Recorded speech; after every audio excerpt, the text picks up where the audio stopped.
Hello students, I am Inderjeet Kaur from High School Mandigaon। हम पढ़ रहे हैं हिस्ट्री बुक 6th क्लास की। इसका 12th चैप्टर पढ़ रहे हैं, ancient Jammu and Kashmir and Ladakh. पहले हमने एंशंट कश्मीर के बारे में पढ़ा, फिर उसमें सेटल्ड लाइफ के बारे में पढ़ा, फिर वो 5000 साल पहले आग कैसे इस्तेमाल करते थे, खाना पकाने के लिए, लाइट के लिए, गर्मी के लिए, जानवरों को भगाने के लिए। उसके बाद हमने पढ़ा बुर्ज़होम के बारे में।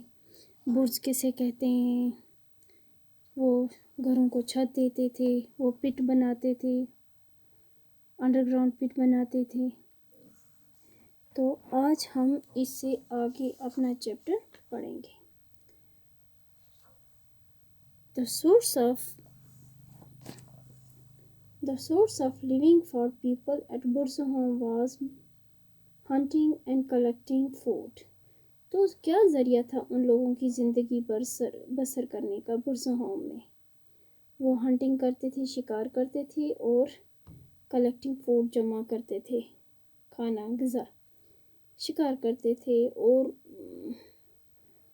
जंगलों से वाइल्ड फूड लाते थे, जमा करके वो खाते थे। They also knew how to cultivate and grow many crops. तो बाद में उन्हें पता चला कि कैसे क्रॉप्स को कल्टीवेट करना है और क्रॉप्स को कैसे ग्रो करना है। What does these things found at Burzahom tell us about the people who lived there? What does these things found? क्या चीज़ें वहाँ पे मिली बुर्ज़होम में जो हमें बताती हैं कि वो लोग किस तरह से रहते थे। The bows and arrows tell us that they used to hunt। जो तीर कमान मिले वो बताते हैं कि वो शिकार कैसे करते थे। और जो ऐश मिली, वहाँ से राख मिली, the ash found there tells us that they used fire. जो राख मिली उससे हमें पता चला कि वे आग का इस्तेमाल भी करते थे। The painted pot, beads and arrows tell us they were skilled in making many things.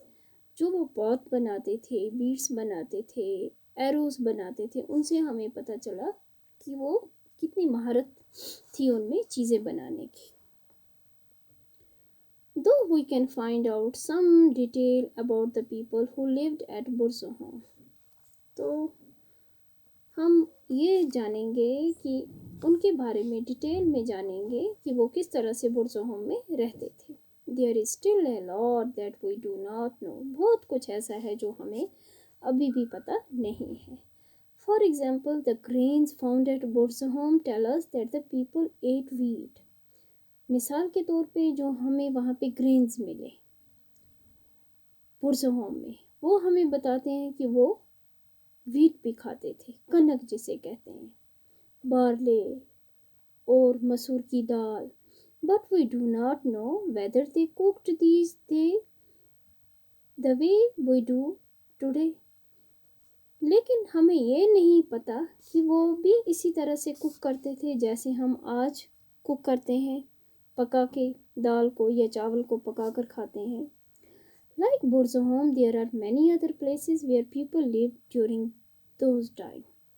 बुर्ज़होम की तरह ही बाकी जगहों पे भी लोग इसी तरह से रहते थे उस ज़माने में। At Gulkral, at Kanispura, we find things similar to those at Burzahom। गुलकराल कानिस्पुरा Baramulla में है। हमें वैसी ही चीज़ें जैसी बुर्ज़होम में थी वैसी ही चीज़ें यहाँ गुलकरार में भी मिली, कानिस्पुरा में। Ask your teacher about the people and their lifestyle who lived at Gulkaral at Kanispura। New kingdoms and their cities, stories, crafts, archaeology। नई सल्तनतें और उनके शहर, कहानियाँ, उनका काम, क्राफ्ट्स जो था और जो आर्कोलॉजी थी। Some 40 years ago, archaeologists found something very interesting at Semthan near Bijbehara. Bijbehara में एक जगह है संथन। आज से 40 साल पहले आर्कोलॉजिस्ट को एक बहुत ही इंटरेस्टिंग जगह मिली। They believe that the people who lived here some 2500 years ago were not living like the people who resided at Burzahom. उनको ये पता चला, ये पाया उन्होंने कि 2500 साल पहले जो लोग यहाँ पे रहते थे बीजबिहाड़ा में, उनका रहन सहन वैसा नहीं था जैसा बुरज़होम के लोगों का था। 5000 साल पहले के लोग बुरज़होम में जो रहते थे उनका वैसा रहन सहन नहीं था। The things that they found at Sinthan were different. जैसी चीज़ें उन्होंने सिंथन में पाई वो अलग थी फ्रॉम दोज फाउंड एट बुरज़होम। जो बुरज़होम में मिली उनसे डिफरेंट चीज़ें थी यहाँ पे। Can you guess why they were different? What were the new things? Isn't it interesting to know? Let's go back to some 2500 years ago. चलो हम आज से 2500 साल पीछे चलेंगे। The earlier lake was now drained. जो पुराने ज़माने की जो लेक थी वो ड्रेन्ड हो गई थी, पानी वहाँ से निकल गया था। The people who lived on higher places started to move down. जो ऊंची हायर प्लेसेस पे ऊंची जगहों पे रहा करते थे उन्होंने अब नीचे नीचे आना, पहाड़ियों के दामन में या प्लेन में जगह पकड़नी शुरू की, घर बनाने शुरू किए, वहाँ पे रहन सहन शुरू कर दिया। People discovered a new material from which new agriculture tools could be made. लोगों ने एक नया मटेरियल पाया जिससे वो नए एग्रीकल्चर के ज़मींदारी के टूल्स बनाने लगे। The new metal was iron. तो अब क्या ज़माना आ गया था? आयरन एज आ गया था। 2500 साल 5000 साल पहले बुरज़होम चल रहा था, अब 2500 साल पहले संथन चल रहा है। People discovered a new material, तो जिसे हम आयरन कहते हैं। The new metal was iron. It was easy for a blacksmith to melt. तो जो लोहार था, ब्लैक स्मिथ है, उसके लिए मेल्ट करना बहुत आसान है। The iron ore and make different tools which could help, इससे बहुत से औजार बनाए जाते हैं भी, और फार्मर्स के बहुत कल्टीवेशन में, फील्ड्स में बहुत मदद मिलती है। इन ए बेटर वे, बहुत अच्छी तरह से वो इसके साथ खेतों में फार्मिंग कर सकते हैं, कल्टीवेशन कर सकते हैं। फॉर एग्जांपल, मिसाल के तौर पर एक्सेस, जिसे हम कुल्हाड़ी कहते हैं, एंड आयरन प्लो, जिसे हल कहते हैं। People started growing rice.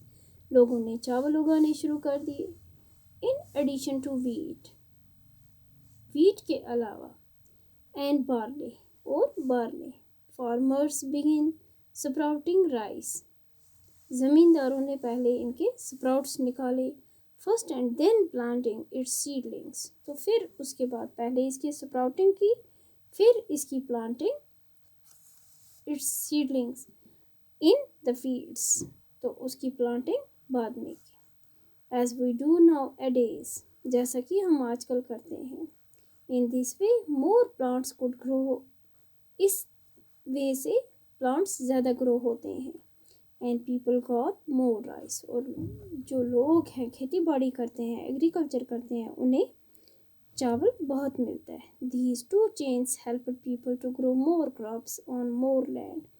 तो इन दो चीज़ों ने लोगों की बहुत हेल्प हुई। उन्होंने किए ग्रो, ज़्यादा चावल उगाए और ज़्यादा ज़मीन पर। This was the time when emperor Ashoka of the Maurya dynasty was ruling over northern India. तो ये कौन सा ज़माना था? ये वो ज़माना था जब एम्परर अशोका मौर्य डायनेस्टी का रूल करता था नॉर्दर्न इंडिया में। आज के लिए इतना ही। Thank you.